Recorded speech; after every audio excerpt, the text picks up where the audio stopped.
अगर नहीं आता, यूपीए नहीं लेकर आती, तो आज इस बिल की जरूरत नहीं थी। क्यों बिल लाए? क्योंकि आपको पता चल गया कि देश का मुसलमान हमारा साथ नहीं दे रहा। हमने हथकंडे अपना लिए, हमने आरएसएस की नीति अपना ली, हमने डंडा अपना लिया, दंगे हो गए, लेकिन मुसलमान हमारे साथ आने के लिए तैयार नहीं है। फिर आपको पता चला, आपने एक और आंकड़ा दिया, आपने कहा 1913 से 2013 तक केवल 18 लाख मुसलमानों का जमीन था, और 2013 से अब तक 21 लाख और हो गया, यानी कि 39 लाख टोटल जमीन हो गया। तो आपको किसी ने समझाया, मुसलमान को अगर आपके बस में करना है, ये आरएसएस की नीति नहीं अपनाएगा। जितनी देर आप इनकी सास प्रणाली बंद नहीं करोगे, अगर वक्फ बोर्ड नहीं छीनोगे, अगर जमीनें नहीं छीनोगे, तब तक मुसलमान आपके सामने झुकने वाला नहीं है।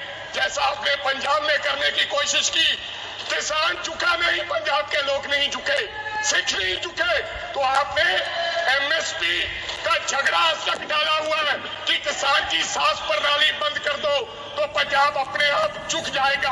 आर्थिक जब झुक जाएगा तो हमारी ईन मान लेगा और हमारे साथ आ जाएगा।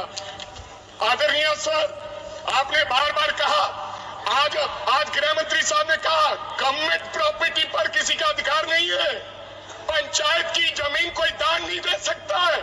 मैं आपको इसके पीछे लोचा क्या है, इसके पीछे छुपा हुआ राज क्या है।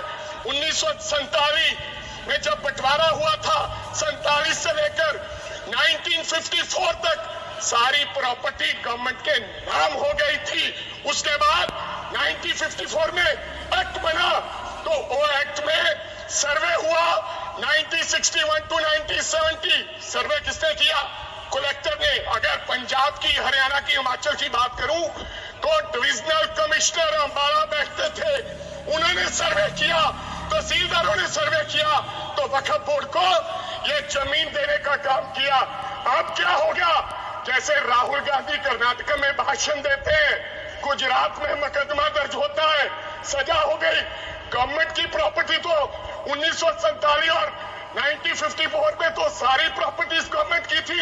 अब एक बंदा खड़ा होगा तो वो कहेगा कि यहाँ पर ये गवर्नमेंट की प्रॉपर्टी है, डिस्प्यूट होगा, तो आप वक्फ वाले यूजर का अधिकार खत्म कर दोगे कि ये तो जमीन गवर्नमेंट की थी, आप उसकी जमीन छीन लोगे।